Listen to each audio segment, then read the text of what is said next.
Greetings, ladies and gentlemen. Today, I must tell you about one of the greatest movies I have ever seen, and I'm going to tell you why it's so important.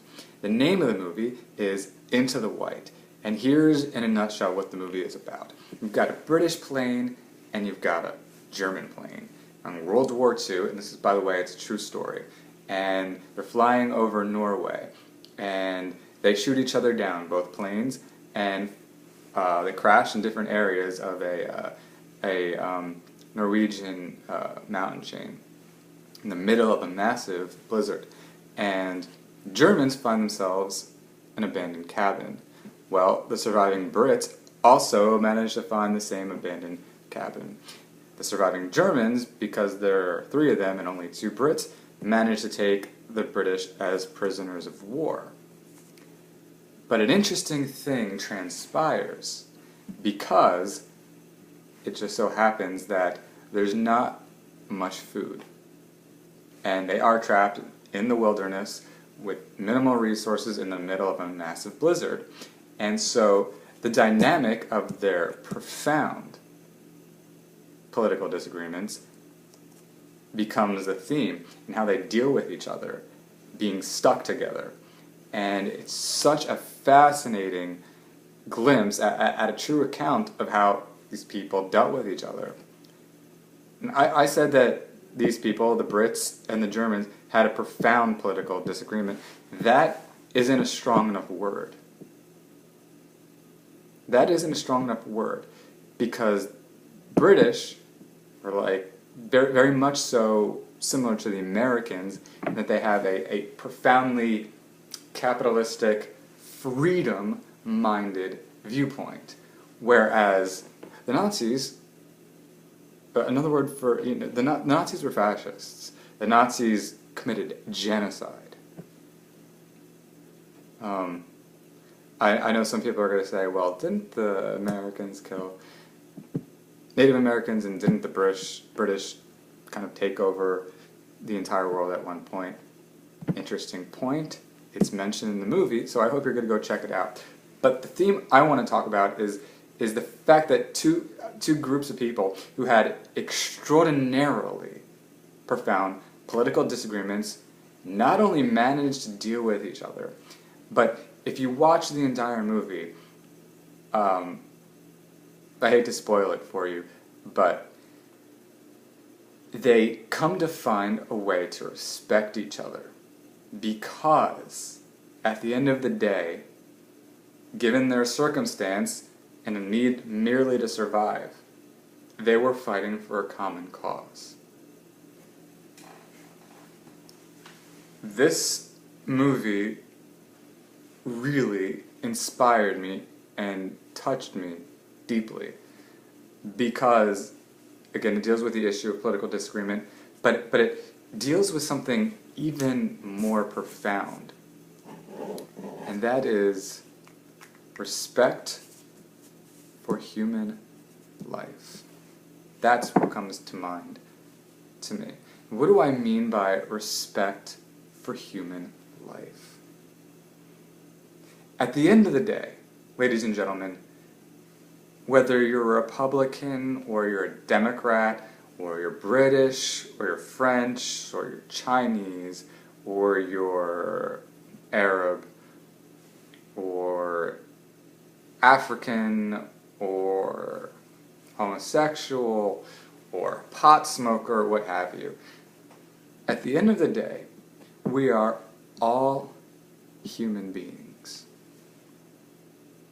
And when you take a look at the world today, and you see the way that some people talk to each other in the midst of their disagreements, I mean, there's so many insults exchanged between different groups of people. So many insults.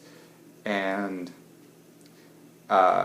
there's so much impatience in the process of attempting to explain to each other why we disagree with each other. There are some people with the attitude that they refuse to discuss their disagreements whatsoever. their way of thinking is screw the person that I disagree with. They're stupid. I'm not going to bother with them. I have more important things to worry about. Which is, in my opinion, not only insulting and disrespectful of human life, but I mean it's contrary to one's goals. It's an attitude that doesn't make any sense. But I really want to hone in on this concept of respect for human life. Now look, we have profoundly different views. I myself find myself, I'm an independent libertarian. I say that I'm an independent libertarian because I can't say I subscribe with every idea that certain members of the Libertarian Party believe. For example, I believe that there should be taxes. I believe in also minimal regulations. I don't agree with Republicans. Republicans, almost all of them, have a problem with legalizing gay marriage. They have a problem with a woman's right to have an abortion. They tend to also have a problem with legalization of marijuana. I don't agree with those views. Then you've got Democrats, and I'm talking about the American political dynamic here. Then you've got the Democrats who, they believe in higher taxes, especially on the wealthy, so that there are more government programs for the struggling people. And I'm just trying to describe it in the most... I'm trying to reflect what I think is the way that they would present it. I don't agree that increasing taxes does help those who are suffering, and I'm going to talk about that a little bit later. Then you've got a lot of European politicians who are even more intense than the American Democrats and are really borderline socialists, or are flat-out socialists.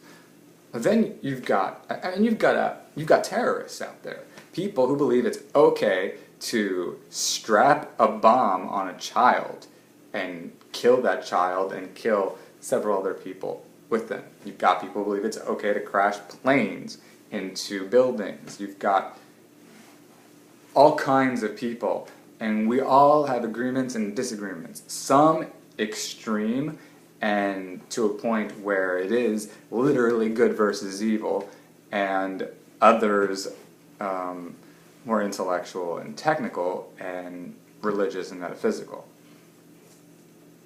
Getting back to this issue of respect for human life. At the end of the day, what is the most important philosophical, political, cultural, economic issue? I believe the most important issue is self-preservation and protection. Being allowed to live. That's number one. Being allowed to live. And being allowed to live your life. And I think that most people actually do agree with that. I think where the complexity comes is when we look at people who are struggling to live their lives as they want to live. And I'm going to talk about that again a little bit later. But one more point about the fact that we disagree and how we handle disagreement. How, for example, somebody like me, who is an independent libertarian, might speak with somebody who is a socialist living in Europe, with completely different goals and convictions. I think the most important thing to say would be, look, at the end of the day, I think we want the same thing. We want to figure out how people can live the best they can. And that's the common ground that we have to commit to. And if somebody is going to say that they're not committed to the issue of how to live the best life, I mean, you know that that is a pure enemy, and that's somebody that if they're violent, obviously you're going to have to be just as violent, and you're going to have to defend yourself and take the offensive. And that's a fact. But if you can stop that person from being violent, if you can stop that person from being violent and talk, that's key. And that's what happened in the movie Into the White. Nazis and Brits both refrained from being violent towards one another despite profound, again, extraordinarily profound disagreement. Now, if that's possible, and it's been demonstrated because this is a true story, then think about how much progress we can make in terms of how we treat one another as we go about our political debates. I want to leave you with that thought on that issue. Next, I want to talk about the concept of special interest groups. I've talked about it before. Look, there are a lot of issues that I'm going to keep talking about because I want to see changes. And I know that you want to see changes too. What do I mean when I say a special interest group? When you have a collection of people say, we're a minority, or we're this race, or we are this gender, or we have this sexual orientation, or we work in this kind of industry, or we have this particular type of influence within this particular industry. These are, in my opinion, special groups. And I believe these special groups, I don't believe, I know, these special groups go to politicians and ask for special favors.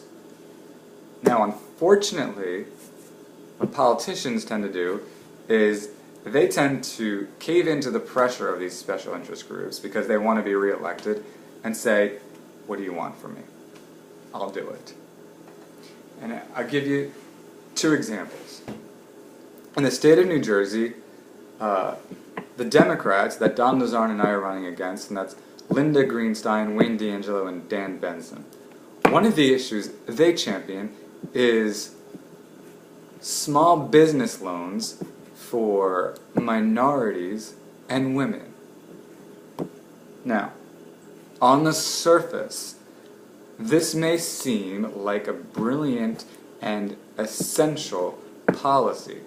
Look, I'm not going to pretend that women haven't had it rough compared to men, and I'm certainly not going to pretend that white people have had it rough as compared to any other race in the entire country, because the whites, they're the majority. The majority of people are white, and for a long time, a massive number of white people were profoundly racist and got away with it.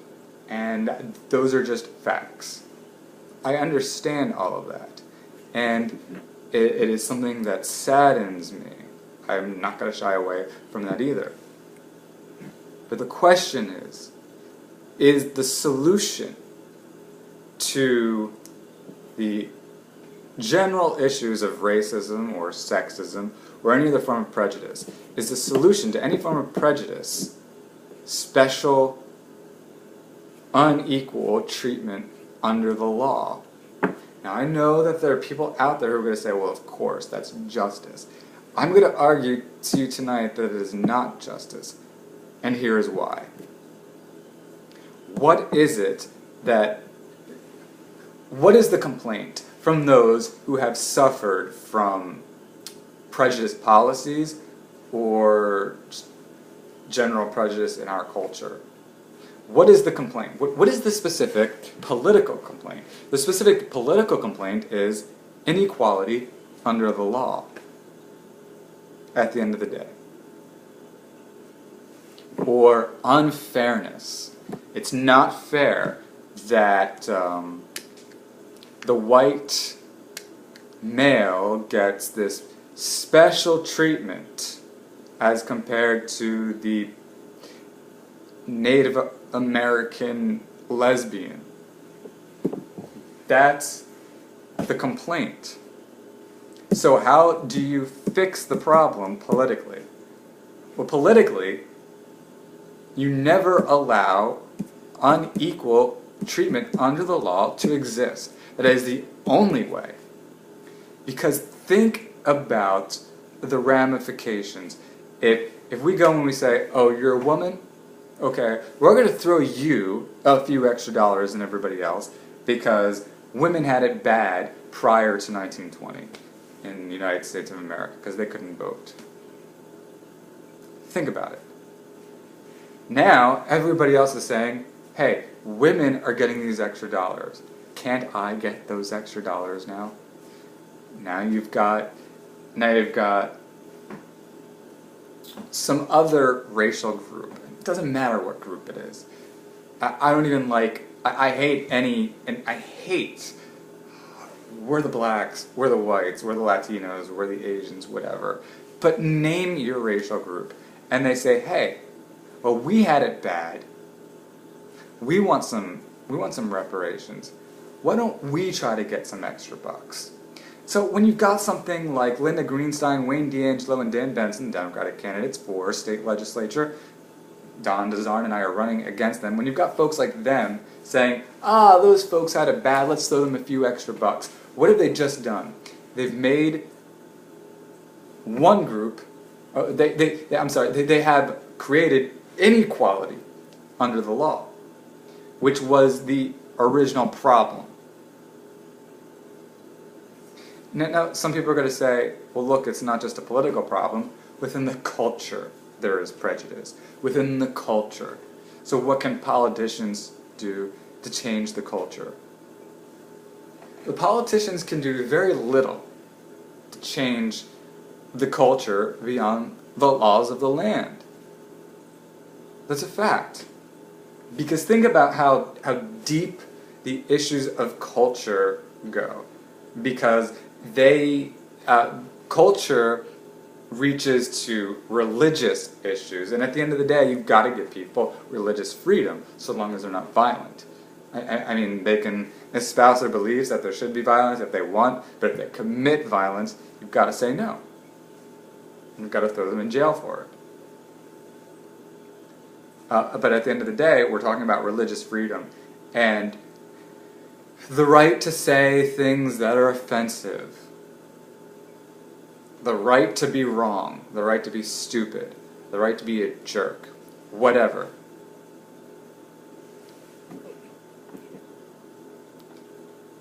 And so the only way to combat that problem is through speaking against it. They're using your First Amendment right. But to use laws to treat one group as different than another,